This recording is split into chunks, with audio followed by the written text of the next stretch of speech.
शंकराचार्यों से इन्होंने जाके इंटरव्यू लिया, बड़ी मेहनत करी और फिर उसको चलाया। दास ने फिर उनकी धोती सी धो दी सारे की, कख नहीं पाया। अपने आत्माओं एक इंटरनेशनल स्तर के चैनल है दोनों, जी जागरण और ये साधना। डिश टीवी पे यू चले, एयरटेल पे यू, और बाकी बहुत स्थानों पर केबलों पर आता है, और सब पे आध्यात्मिक ज्ञान चर्चा चला दी। और उनके मुंह में जबान नहीं रहा, सदमा सा हो गया सबके, सांस नहीं काटते। बोलो बताओ, या तो मैं गलत कह रहा हूं तो बताओ, रामपाल गलत कह रहा है बताओ कितने फ्यूज हो गए वो सारे। कहते हैं तारा मंडल बैठ कर चांद बड़ाई खावे, उदय भया जब सूरज का स्यों तारों छप जावे। और ज्ञान सब ज्ञानड़ी कबीर ज्ञान सो ज्ञाने, जैसे गोला तोब का अब करता चले मैदाने।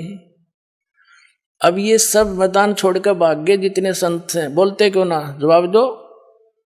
तो इससे बुद्धिमान समाज समझ जाएगा कुछ दिन में कि कख नहीं इनके पास, और बुद्धिमता इन महापुरुषों की ये होगी। ये स्वयं कह दें भाई कोई बात ना। देखो वही सदग्रंथ है जिनको मान्य मानते थे, उन्हीं में प्रमाण दास ने दे दी। ये सच्चाई है तो इन्होंने भी कहना चाहिए इस बात को। और कोई इसमें हार जीत नहीं होया करती, हार जीत तब मूर्ख आदमी बना करे।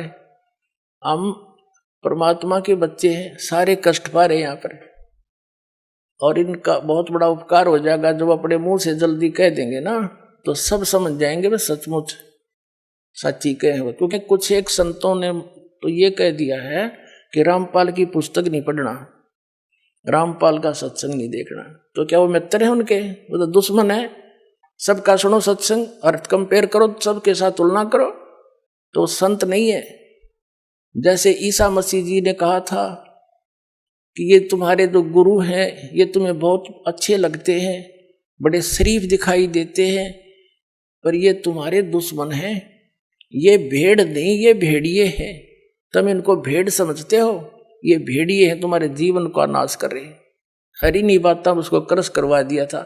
वो उपकारी आदमी था, और उन दुष्टों ने अपना, क्यों उसमें शिक्षा थी को नहीं, राजाओं को बका दिया, प्रजा को बका दिया, और उस महापुरुष को क्रश करवा दिया, उस महापुरुष को। और वही तरीका दास के साथ अपनाया था करुत्था कांड कराने के लिए। लेकिन अब मालिक का साथ था हमारे, और उसका वचन था, प्रमाण हमारे साथ थे, सीडी हमने बनाकर समाज में भेज रखी थी। तो वही काम दास के साथ करना था। करुत्था कांड झूठ झाट बोल कर, अफवाह फैला के, इतना अफवाह फैला दी जब समाज में मुझे मारने के लिए कि इसको मार भी देंगे तो जनता नहीं कहेगी ठीक हो गया, निकम्मा आदमी था, मारना चाहिए था। उसी उद्देश्य से उन्होंने फिर आक्रमण किया करोथा आश्रम पर। इस मुख्यमंत्री हरियाणा के भूपेंद्र सिंह हुड्डा के कहने से, क्योंकि ये भी आर्य समाजी है। और महर्षि दयानंद की पोल खोल दी, मैंने वेदों से तुलना कर दी उनके सत्यार्थ प्रकाश की, और इतना ही कहा था भाई आप इसको सत्यार्थ प्रकाश महर्षि दयानंद का लिखा हुआ मानते ही हो।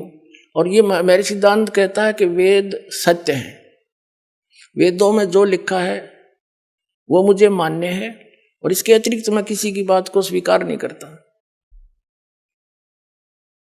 तो वेदों से तुलना कर दी कि महर्षि दयानंद कह रहा है कि परमात्मा पाप नाश नहीं कर सकता। ये दुर्वेद अध्याय नंबर 8 के श्लोक नंबर 13 में स्पष्ट किया है कि परमात्मा घोर पाप भी नाश कर दे साधक के। फिर वो भगवान के साथ जो पाप है नाश नहीं कर सकता, वो साबुन के साथ जो मैल नाश नहीं कर सकता, फिर साबुन भी क्यों कहते हैं उसको? ऐसे इसके ढेर सारे प्रमाण वेदों से ही कैंसिल कर दिया। ये कति फ्यूज हो गया। इन आचार्यों ने पता चला कि ईब तुम्हारी रोजी रोटी जावेगी, जय हमारे अनुयायियों को पता लग गया। इसलिए इन्होंने उनकी जनता का दिमाग बदलने के लिए मेरे को बदनाम करा, छक्के इतना बदनाम कर दिया कि घर के भी नफरत कर दिया आदमी थे, जो इतनी भी झूठ होती हमारे अंदर। लेकिन आज वही रामपाल है, शिखर में जाएगा यो ज्ञान। हाँ, पता लग जाए सबको।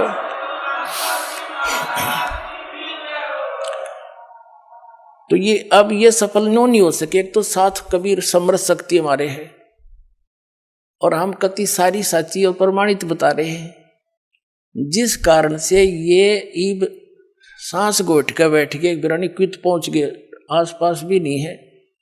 आसपास का मतलब है जैसे आदमी के बारे में कुछ बात कही जाती है तो उतरते देवे अन्यों कह देवे रामपाल उन्होंने या झूठ बोल दी, तो हम फिर उसका दोबारा उत्तर दें भाई नहीं देखो ये प्रमाण है, ये ठीक हो।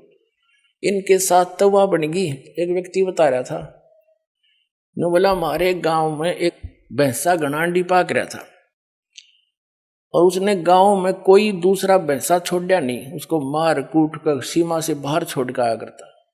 पूरे गांव में अकेला था, बड़ा तगड़ा था।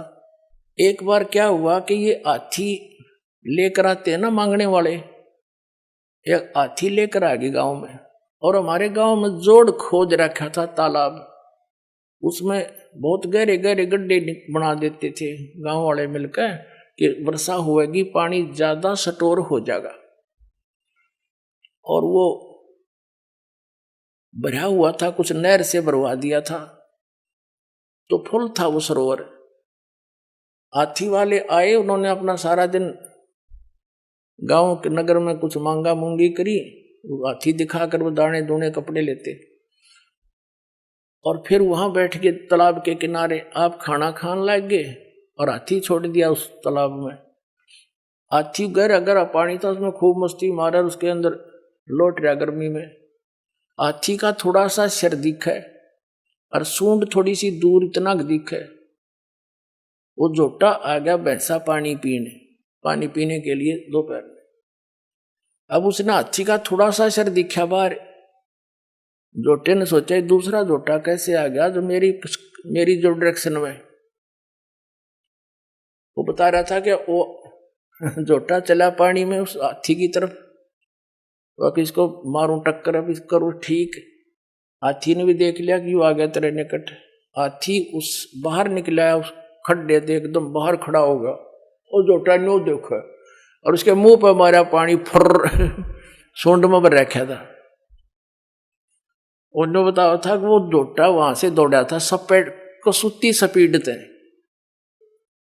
और 3 किलोमीटर 4 किलोमीटर हमारी सीमा है दूसरे गांव की, उस सीमा से पार जाकर उसने पीछे मुड़ के देखा तो और गांव के लोग ने पूछे नो देखे भाई इसका कोई पीछे भी नहीं लग रहा, अरे यूं इतना कसूता बाजा क्यों जा है, सीमा पार कर गया। तो पता लग गया कि ऐसे ऐसे बन गई अंडी गेला। तो पुण्यात्माओं दास ने यू सारा हाथी दिखा दिया इन ताई। अब ये पता नहीं कहाँ जाकर डटेंगे।